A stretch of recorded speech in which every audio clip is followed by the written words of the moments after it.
tofu, and it's fine. So I think maybe it was the salt that wasn't doing so great with me, and I salt normally. So I think it could just be the soy sauce and it's too salty and whatever. Okay, yeah. And sometimes, I mean, soy sauce also has gluten in it, unless you're buying it is tamari, yeah. They do use gluten, so it could also be that. And just check for like anything else. Sometimes there's MSG or there's other stuff in it. So just check the labels and see what is in there. I mean, it's not only soy sauce. I know the MSG gives me a headache almost instantly. So we try to stay away from that. Okay. But that was the kind of headache that I had. So it was maybe. Okay. All right. But then I'd left it and I was fine. And I was like, okay, so the tofu's fine and the plain soy is fine. And 2 days ago I had hot water with just a tablespoon of cocoa powder. So not the sweetened or anything, just the normal like baking kind of cocoa powder. And I started not feeling so great. So the weirdly sleepy. So like yawning a lot and yes, just tired. Going on. Yeah. And I thought, well, maybe it's not. So I didn't, not yesterday, the day before, I didn't do anything. I didn't or change anything. I went back to just the normal, not eating anything before reintroduction. And then, was it yesterday? No. So it was 4 days ago, and then I skipped a day. And then yesterday, I had a smoothie with cocoa in, and the same thing. So interesting.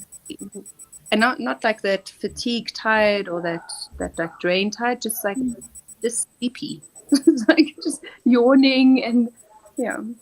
Very interesting. I don't know what that is, but it was the day that I didn't have anything. I still felt a little bit sleepy, but it wasn't as extreme as after maybe an hour or so after having the cocoa. Okay. And then I thought, well, if it's got caffeine, and surely it's supposed to not make you sleepy. Yes, absolutely. Hello, Martha. Hi. Sorry, it's a mission to join. I'm on my phone. Oh, wow. Oh, is it? Can't you join on your computer? No, well, I'm busy with something on my computer. Okay. No. I'm booked doubly. Double booked. Well, it's nice to have you. Yeah. Cool. Thank you. Thanks. I was just talking about reintroducing cocoa, but just the kind of the cooking cocoa. Nothing with sugar in or anything too exciting. And that I had that thought that, well, if it's got caffeine, it should give you this kind of boost and being more awake. But it's almost doing the complete opposite. It's really interesting. And I was like, well, maybe I just don't need it. Yeah. But yeah, it was a bit strange. And then I thought, what are the other things it could be?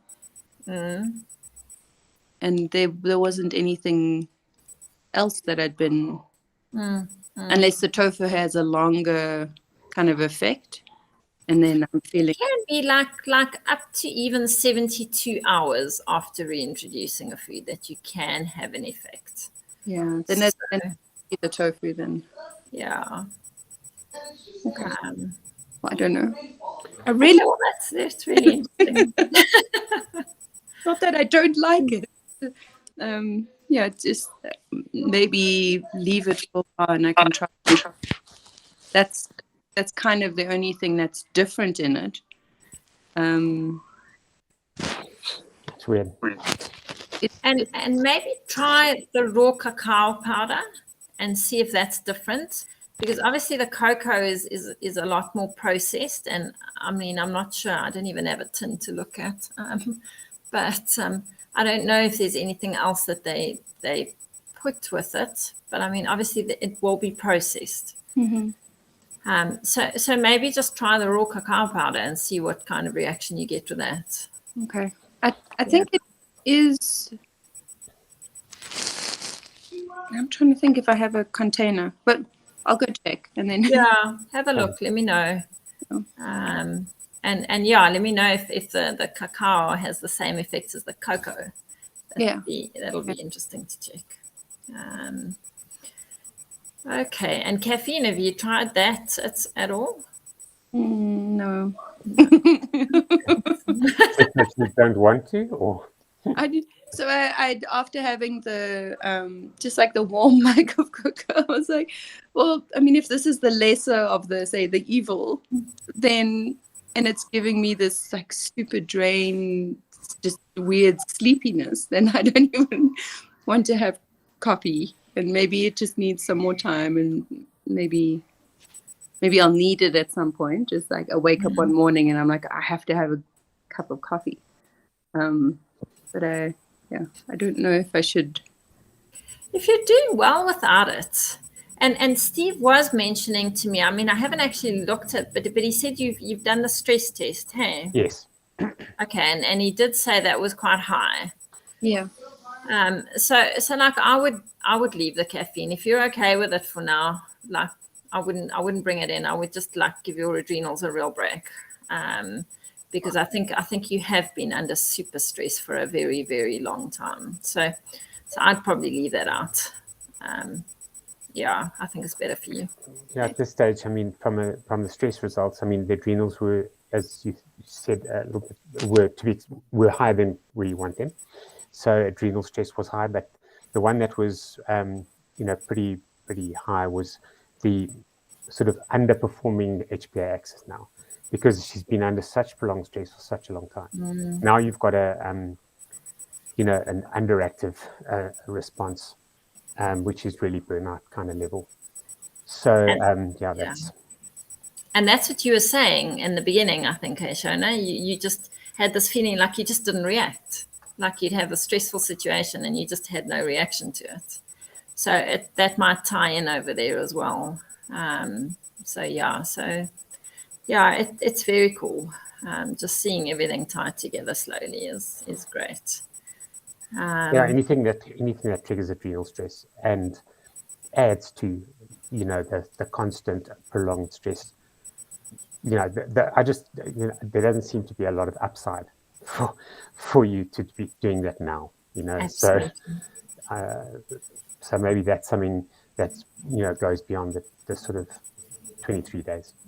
Yeah, absolutely. But it will be interesting to see, because tofu, we were chatting on Tuesday. So I mean, you'd had tofu, and you'd been having tofu or had you excluded tofu during elimination? So I excluded it during elimination. Okay, all right. But that I'd had just soy sauce, and it was just the one day that I had it, and I had this really strange reaction. Then I made tofu, so just complete, like nothing in it. Very boring tasting, but once like mixing it with like whatever it is, then it was fine. It was great. And just from that, it's been fine. Okay, so it might be more the cocoa. I mean, that's going to be interesting to see the difference between the raw and the. Yeah, I would suspect it was something in the soy sauce that was an issue more than the actual soy. So yeah, no, I'm glad to hear that, because tofu, I mean, it's a valuable protein for you as well. So, and it's just nice. So. Martha, Day one. how are you? I'm actually good. Yeah. I didn't have coffee. I made myself a veggie juice this morning. Very green. Awesome. Really nice. Well, I always have some sort of something, so I had that. I had oats, and then I thought, okay, what can I put on top of it? So I ate a banana with it. Not sure whether that is allowed. I still haven't done any research, but it was quite palatable in the end without any milk or anything. Awesome. But throughout the day, I was thinking, I can't have this. Although there's a lot of things that I already cut out, it's very limited. Yeah, it But is. but I made a mix of grains and beans without any gluten and asparagus for lunch, and the same mix of grains and beans with with mixed veggies for dinner. And I had nuts somewhere, but I never really felt hungry. No Okay. coffee, had tea, Okay. lemon water. That was it. I don't know. So there is a food tracker, and you should have it. I mean, she'll have it in her resource. Yeah, she has got it in resources, but we are going to have to go through those. Yeah. Obviously, the elimination diet is we've got a cookbook with thousands of recipes in it. So for plant-based, there's various options. There's a keto one because I did one specifically for you. So we can go through that. We probably need to get onto that pretty quickly now, because the one thing that will do your head in completely is if you don't have variety, and your brain is going to tell you exactly what you should be doing, which was to get something sweet and to get something that otherwise you're going to die immediately. Your brain is going to be your brain is exceptionally good at this point in time at convincing you how stupid you've been. I promise you, it's really, really good at that. So, so making sure that you've got lots of variety, you've got recipe options, is going to be pretty important. Otherwise, you're going to get mad with us pretty quickly. Yes. So yeah, let's plan that session. I won't get mad at you. Oh yeah, no, you will. Oh yeah, you will. I promise you. Oh dear. So yeah, let's try and do that. If we can tomorrow, even or over the weekend, we get that done. Okay. So you've got resources and obviously the plan. It's a really good idea to track everything you eat over 7 days, just so that you get an idea of. And if you send that to us, then at least we can troubleshoot that with you as well. Okay. And how you're feeling, your moods, your gut reactions. Okay, like if you are, I mean, you said you battle with legumes and stuff, hey?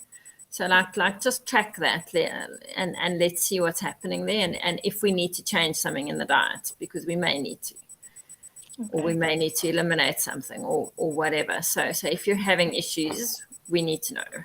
Okay. But please, you do need to set up your appointment with Steve. Okay. Yes. I'll make sure that we do that. Yeah, tomorrow. I can definitely do tomorrow afternoon. Okay. Yeah, that's great. After 2. Brilliant. All right. Okay. I'll send you some options now, and then we can get that done. Yeah. All right. Awesome. That's brilliant. Well, it's good to have you on board now. All right. Any other questions? Any issues? Anything? No, I'm just, not from me. I'm just brave at this point in time. Heading into wherever. I also need to lose weight. I hope I'm not going to gain weight, because I literally gained 1 kilogram over the past 8 months. And after not gaining much weight for years, so something need to. I hope this will fix at least some of it, or stabilize my weight. Yeah. Weight loss is not necessarily an objective at this point, but it's if you're gaining weight, then certainly you're doing something wrong. Does that make sense? So this is not necessarily a weight loss phase, but it's extremely unusual to gain weight. In fact, there would be something that Jenny would need to be looking at if you do gain weight, because that's definitely not the outcome of choice, of an elimination diet. Sure. Okay. Yeah. And then you must let me know in terms of testing as well, Martha, if we are going to be doing some of those tests. I mean, I do think it would be a good idea, but you must let me know what you can do there. Hey? Okay. Yes. And then what did I want to say? Okay, so the one thing I did want to say, so with the elimination diet, we're not eliminating foods long term, okay? It is for a period simply to allow your gut to heal. And you can, I mean, a lot of people have excluded foods that, you know, they've done intolerance tests and they've done stuff and they've excluded foods that they were reacting to for a few years. And then they bring them back in again and they're still reactive to it. And that's not the aim or the goal here, okay? That simply means that you haven't healed your gut. So you can exclude any foods you want. It still doesn't mean, just that on its own is not going to heal your gut, okay? So we have to heal the gut at the same time as we're eliminating foods that you may be reacting to. And that's the purpose here, so that you're not on this elimination diet or a limited diet for the rest of your life. You need variety. You need to be eating and able to eat all of the different foods. And that is our goal, is to heal your gut enough that you are then not reacting to whatever foods you may be sensitive to. So I just wanted to make sure that was clear, because we want to be able to bring all of those foods back in at some point. And with autoimmune diseases, it may need to be longer that you'll have to exclude certain foods for, but it shouldn't be forever, definitely not.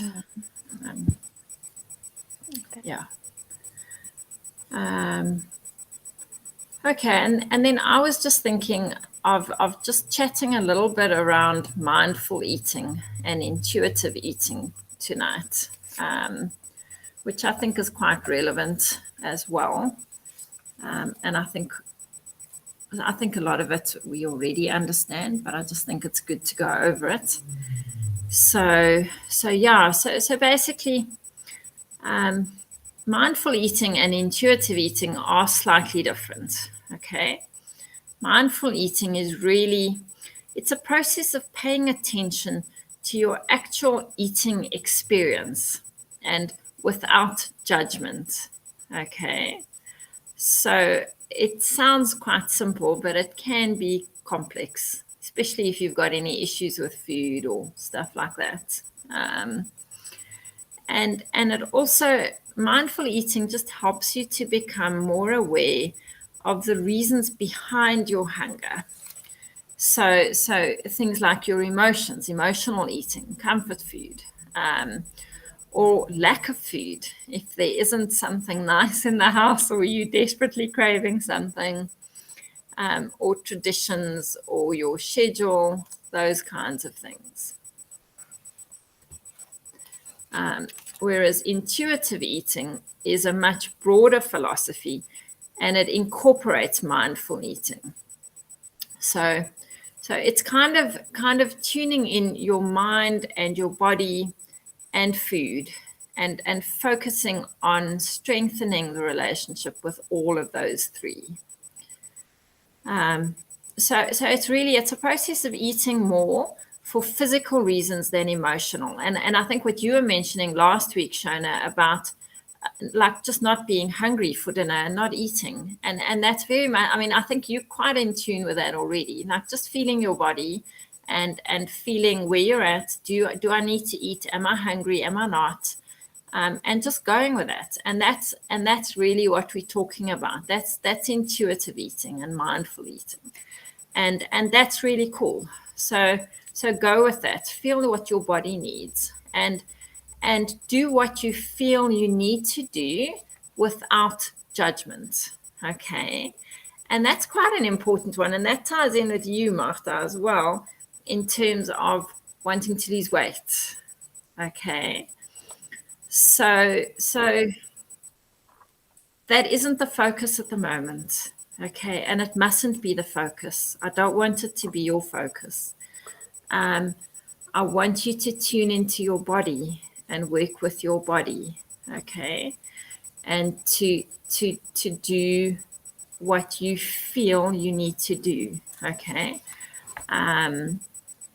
So like give yourself permission to eat, okay? It's okay to eat, and you're allowed to eat as much as you feel you need to eat. Okay, obviously, with people who are diabetic or who have had issues with food, those kind of things, they sometimes have issues with knowing when they're full.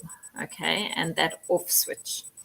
But for most people, you can't, if you tune in and you're aware of that, you have a sense of how much you want to eat when you're full, what you want to eat, what makes you feel better, and you need to tune in with it. So that's important. It's your instinct, and you need to learn. I think we all need to learn, and it's not only with food. We need to learn to trust our instincts, and that's your gut. So it's okay. It's okay to eat. And there's so much judgment around food sometimes as well, I think, and good food and bad food and whatever. And we need to kind of move away from that. It's okay to eat, and it's okay to eat food that you enjoy. But we do need to retrain, I suppose, our taste buds and our intuition a bit there as well. If you have, that is the other thing. If you've been eating a lot of sugar and highly processed foods, which I don't think anybody here is really doing a lot of, but nonetheless, it does, that also affects that capacity to be intuitive, to feel all of that stuff around food, how much you should be eating, what you should be eating. It changes, it kind of disrupts a lot of stuff in your gut, and with those signalings between the different cells and stuff. So then so that kind of needs to be relearned for people who are eating a lot of that kind of food. But yeah, I mean, I think everyone here is eating relatively well. And so go with it. Go with your gut, and feel what you need to do there. Just want to see if there was anything else I made a note of. Because I mean, just from the physiology side, Magda, for you starting off now, if you take sugar out of your diet, you don't eat a lot of sugar, but if you do take sugar out of your diet, that immediately removes one of your key triggers for hunger, because sugar sugar creates an immediate insulin spike. Insulin has one job, and that's to take sugar out and put it around your gut as fat. It does that very effectively, and then you're hungry again. So the first, by taking sugar out, is normally, just from a pure physiology point of view, it removes one of the big triggers for hunger. But the other thing to remember is that in modern society, we eat too fast. We eat incredibly quickly. And often if you're busy and you're eating on the run, and I think that's what Jenny's referring to, you've got two hormones which play a role here, ghrelin and leptin. And the one is your trigger for hunger, and the one is to trigger your not hunger or not hungry. If you notice in a restaurant, when you finished your meal, the first thing they bring you is a dessert menu immediately. Not 20 minutes later, if you notice. That's immediately, because they know that you're still hungry then. But 20 minutes time, you won't be. And then you won't order dessert. But if they manage to get dessert into you quickly, then you'll carry on eating. So it's a very, very conscious process with any restaurant owner. And that's because we eat too fast. So you're still hungry. So a really good little trick at this point in time is to chew your food to liquid. Chew your food to liquid during this phase, and you'll find that immediately, it takes you longer, but from a physiology perspective, it very quickly gets rid of ghrelin, which is your hormone telling you you're hungry. So it's a really simple and easy way to remove that trigger for being hungry. But it's also important that when you start an elimination diet, to not get hungry. It's very important, because you're not going to have the out ways to stop that any longer, and it's very difficult to chase. So if you get hypoglycemic and you're starting to get a bit shaky and a bit, just feeling not great, it's quite hard to catch that. But so you always want to stay ahead of that. So make sure you've got nuts and stuff like that that's around. I always say to people, have the emergency is a jar of peanut butter in your cubby hole.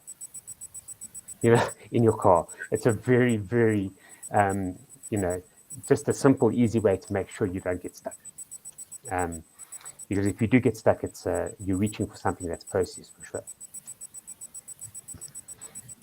So just maybe that helps.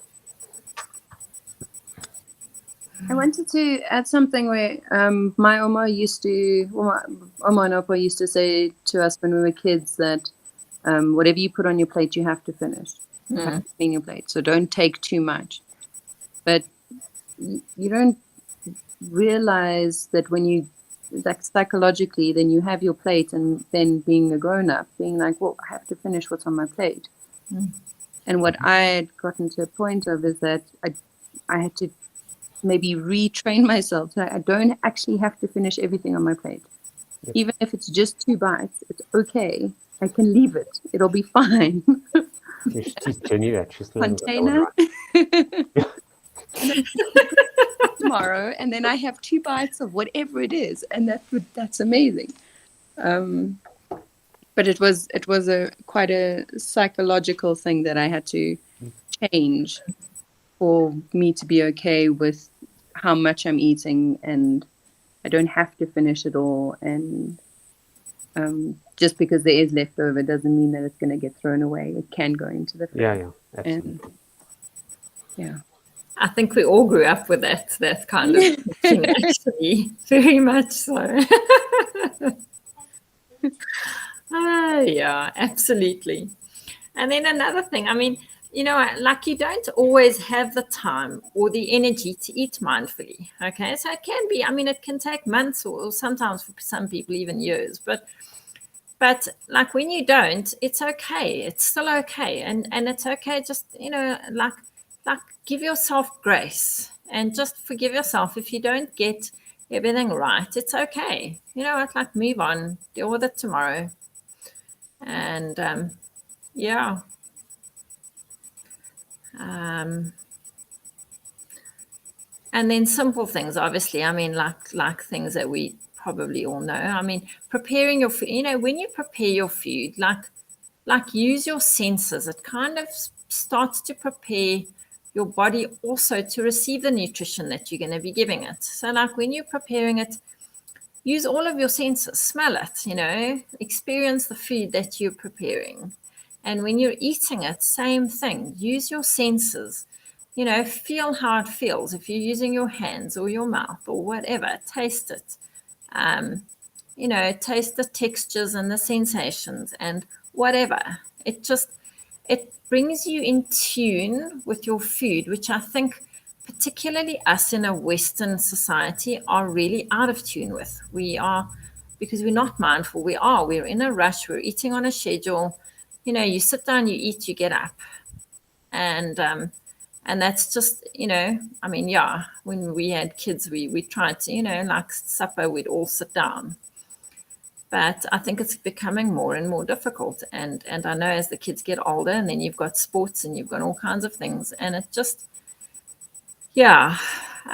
So just, and like even talking about the food while you're at the table. And in fact, one of the things I was seeing, which I thought might be interesting for you, Shona, is like trying to pick out and encouraging your kids to pick out what is in the food. So like, what are the flavors? What's in, like experience the food and try and see what is all in it. What are you tasting?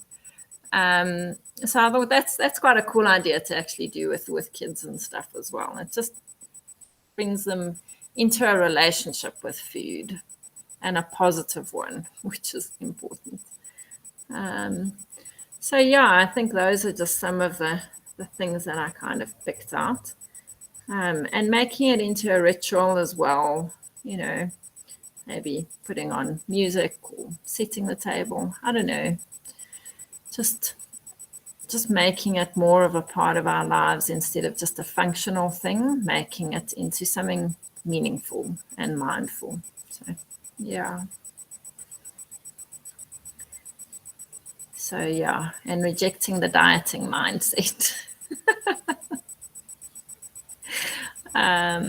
Yeah, it's important to tune into your body and not punish your body. So yeah. I think on the first few days of the elimination diet, I was waiting for a craving, and so it was kind of okay. So I'm not going to have coffee, but it's only 23 days, and I think that's what's stuck in my head. It's only 23 days. We can do this. Yeah. And I'm on the other side, and it's like, well, I don't really want or feel like coffee. There's definitely an assimilation of taste buds for sure. That I've certainly experienced. Is that your taste buds fundamentally change, absolutely fundamentally change, and it's actually really kind of strange when it does happen, and you suddenly realize that what you were expecting and what you were craving you no longer like. It's no longer nice. It doesn't taste nice. It's just not nice. So it is something that you must also be prepared for, because it was a bit of a shock for me when I suddenly realized that there were foods that I always considered to be important and I like them and I just don't want anymore. Yeah, I know. I feel a bit sad thinking about coffee and not having it. I didn't miss it today. I appreciate a good cup of coffee, and I don't overdo it generally. And I value coffee drinking moments and every single cup that I have. And I think I'm going to be very, very sad if after this I don't like it anymore. It would be like losing something valuable or something precious. Yeah. That's kind of what I was feeling. So we do the same, like making coffee is this proper ritual, and grind the beans and put it in the little coffee calculator thing, and it smells wonderful, and the house smells like coffee, and now it's like, oh. And chocolate. I was like, I'm never gonna give up chocolate. No. Yes. Yeah. I think that at some point I'll have this moment where I'm like, actually, I'm going to do this. I'm going to have coffee, and I feel like it's going to make me feel terrible. And then it will be like, that's almost like the change where it's like, actually, I don't need it anymore. It doesn't make me feel good. Maybe it smells nice and I can add it to a milkshake or a smoothie or whatever. But it is something that I'm writing about at the moment in newsletters, and it's a theme for me at the moment.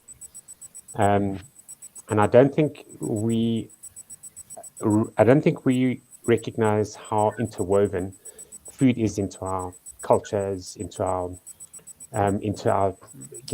rituals, into our beliefs, and how difficult that is to change.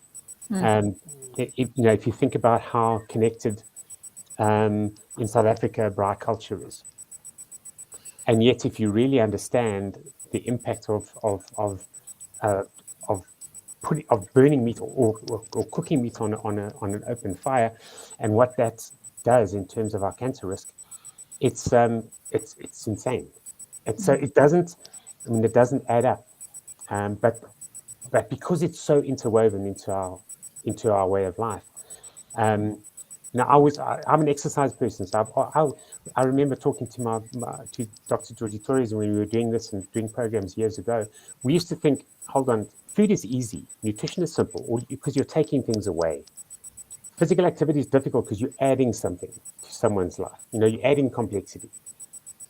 And I can tell you now, it's absolutely wrong, because nutrition is by far the most complex, because of everything changes. The way that you do things, your go-to meals, when you're in a hurry and you don't have time, you go to a spaghetti bolognese. Well, you can't, so, and how long those things take. And we are so instant in our culture. We drive home and think, oh, what are we going to make for dinner? So we'll go and buy something instead of understanding that we have a seasonal way of eating. So we should be eating seasonally. In other words, what's available now and what's available in your house, and how difficult that becomes, and how focused you have to be on the process and not necessarily on the product. So being patient is hugely important, because you have to be patient. So, to grind up orange peel, for example, and make a really fine powder, which is the only way you get vitamin C from anything citrusy, takes 2 weeks. So that's not instant. You have to dry something out for 2 weeks, and then you have to plan for the next one. So so everything changes. Everything changes if you really, really want to focus on nutrition and health. And that is not a simple thing at all. So I really think the level of change management in nutrition dwarfs anything else in lifestyle management by far. Yeah. No, food is complicated. Absolutely.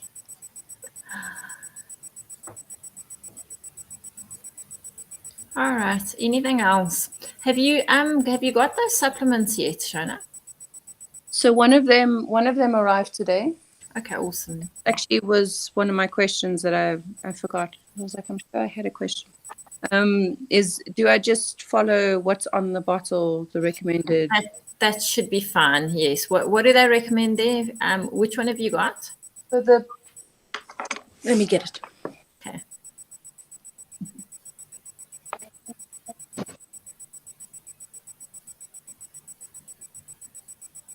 The Pepsi, and it says swallow with liquid or chew 1 tablet immediately after breakfast and 1 tablet before bedtime. Yeah, that'll be As perfect. directed by your healthcare practitioner. Yeah, no, that's perfect. Absolutely. So yeah, no, awesome. So yeah, let's get those going. I haven't heard from those other results yet. Sure, I was really hoping that by today I'd have something, but I haven't seen anything pop up in my email. I must go back and just double check, but haven't seen anything there yet. So yeah, hopefully early next week, but I will keep you posted on that, because that'll be really interesting once all of that comes back, and we can just put all of that together as well. So yeah. All right, awesome. And then the other thing I did want to ask you, Shona, so if you can just make a note of whatever supplements you were taking when you did that testing, okay, particularly the oat. So yeah, so I will need to just put that together then with the results of the test and see what that says. Okay. Did I send which ones? So I've the ones that I sent through, those I want to say my entire life, but probably not my entire life. I've been taking very similar. So the iron definitely and the B12 definitely. And then an oil. So I had moved from the fish oil when I became vegan to now I think it's the flax oil or one of the other oils that is vegan, doesn't taste like fish, which is wonderful. But yeah, I can recheck and resend them. But yeah, it's the same one. That's perfect. There are some nice omega-3s from algae. They do taste like fish, unfortunately. It's also somehow tastes like fish. Yeah, they do. But they are quite good as well, because they, if you've got a problem converting the omegas, because the flax seeds and all of those, you've still got to convert in your body. Mm-hmm. And if there are any issues with converting them, then the algae is a better option, because it's got all of those EPAs and DHAs and everything else already. So yeah. We are going to. So would you send them again? Sorry, our WhatsApp crashed and you sent them to us on WhatsApp. Yeah. We haven't been able to recover anything yet. So that would be great. Okay. Thanks. Yeah, it's a nightmare. We've lost all our history. I mean, Steve's got the backup, but it's not allowing us to restore it. So like we've got no old messages, you know, it all crashed at the beginning of this week and we can't get the old messages. Oh, no. Yeah, very, very frustrating, sure. But anyway. So yeah. And I think that is about it. We are having a detox challenge. We'll announce the date still, so it'll be towards the end, middle to end of September. And it'll probably be about a 5-day thing. And we're going to focus on inflammation. So it's going to be like an inflammation buster type of thing. So quite excited about that. And so I will let you know details. We'll keep you posted and you guys can join in. We'll send out the links. And then I think we still have we put Shona onto our Facebook group? I don't have Facebook, Jenny. Oh, don't you have Facebook? No. Oh, okay. All right, perfect. Okay. One less stressor I don't worry about. I understand. Unfortunately, we have to because it's part of the business. And it's a mission figuring it all out, I can tell you. Sure. So, yes. At all. But our participant group is obviously, the participant group is on our website. So that is the closed group. So that will be, you know, obviously where we'll share.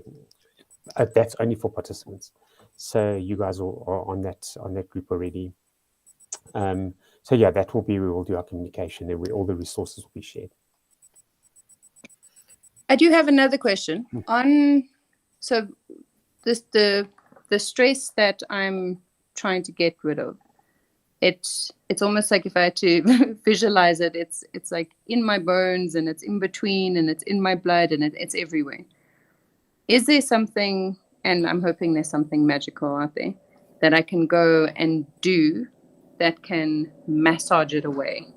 And not all of it, obviously, but like whatever could be surface or whatever, like, I don't know. And it came into mind now when you were saying detox. Like a detox massage could wake up my lymph system and help. I don't know. Okay, so what we need to look at there, and I think we will have it coming in the future kind of resources and stuff that you'll be getting as well, but is vagal nerve stimulation. That's one of the big things. Okay, and simple things like humming. Okay, that stimulates your vagal nerve.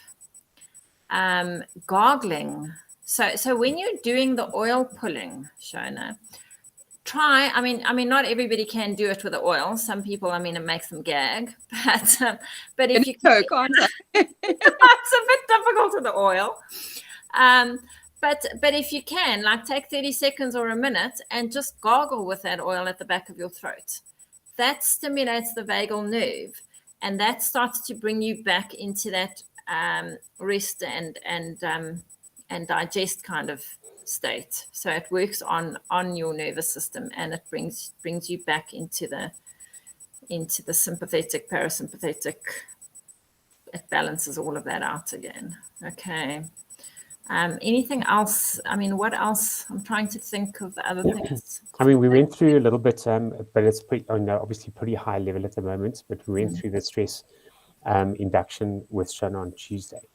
So, obviously we looked at the 4 evidence-based kind of relaxation methodologies that we think has good evidence. Obviously, breathing is a key one.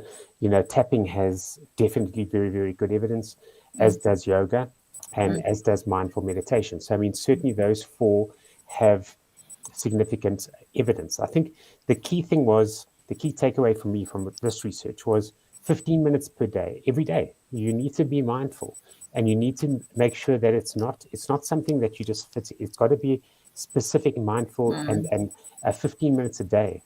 And if you manage to do that, it makes genetic changes. I mean, that's the thing that big Harvard study that just blew my mind completely. that it's an epigenetic change, and that epigenetic change affects only one set of genes, and that's the genes involved with inflammation.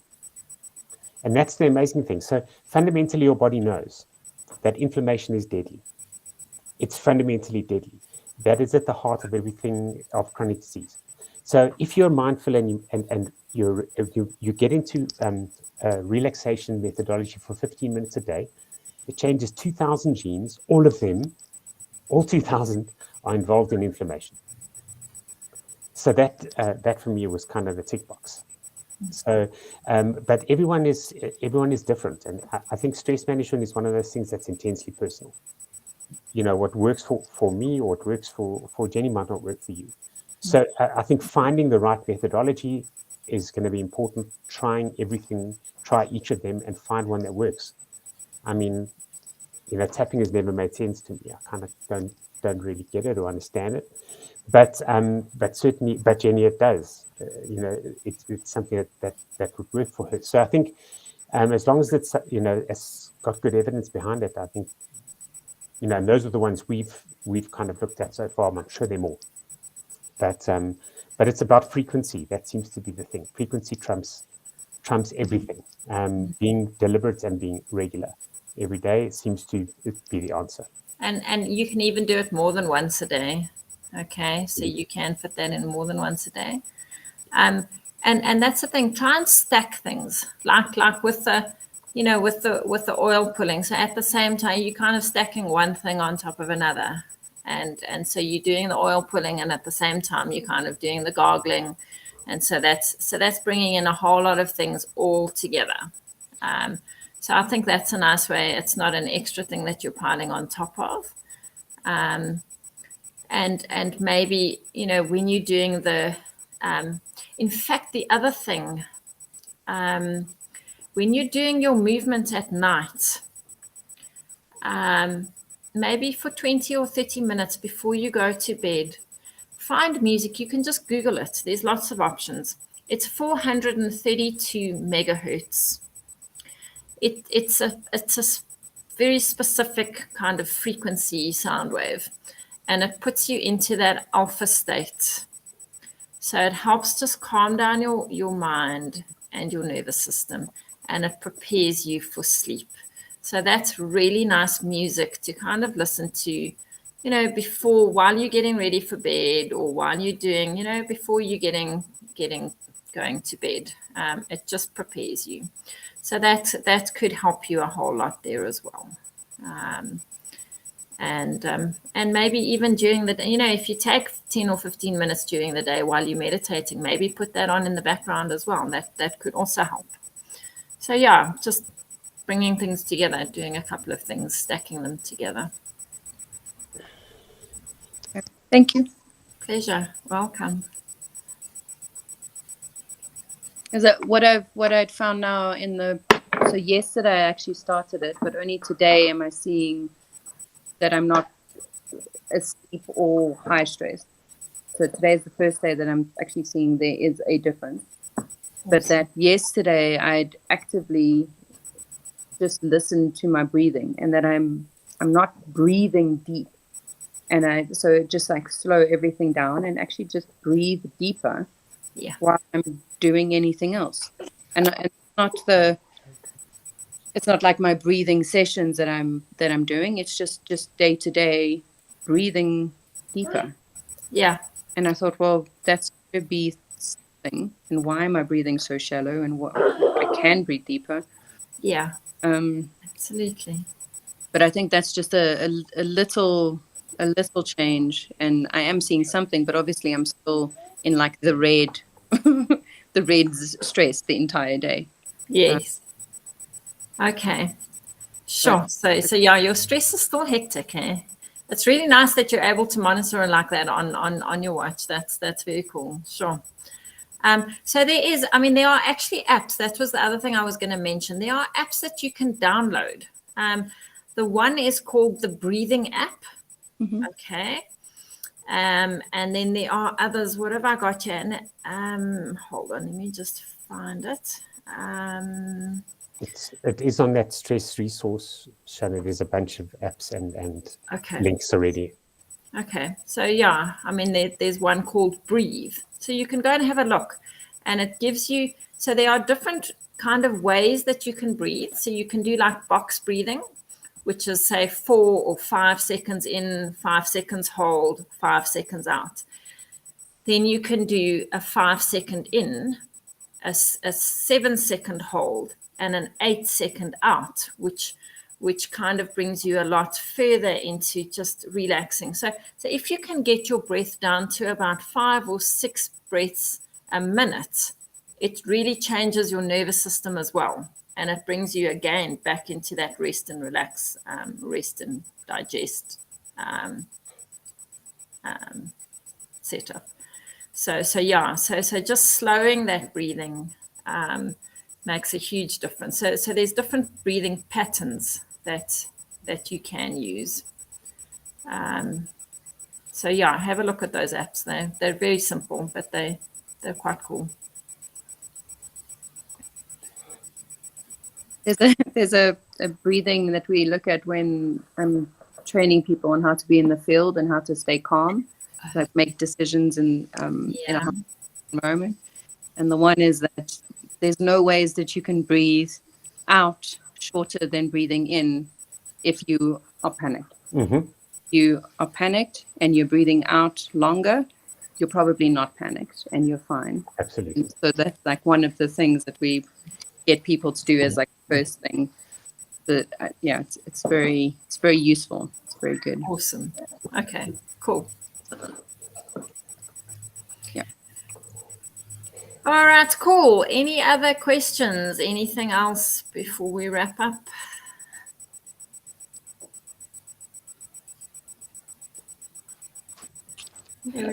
Nothing from my side, but thank you. This was extremely interesting and motivating. No, it's And good to have you on board. Shona, and Shona, it's nice to know that you've done it. Only 23 You days. survived. You just keep telling yourself it's only 23 days. I can do this. And I hope you do like coffee afterwards.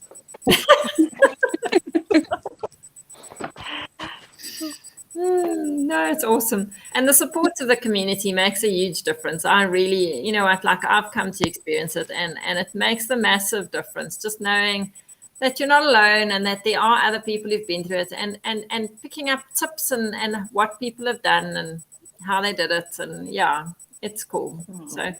So we're here and you'll be fine. And we'll chat tomorrow after 2. I'll send you a meeting request now. Please. Yep, done. Thanks. All right, awesome.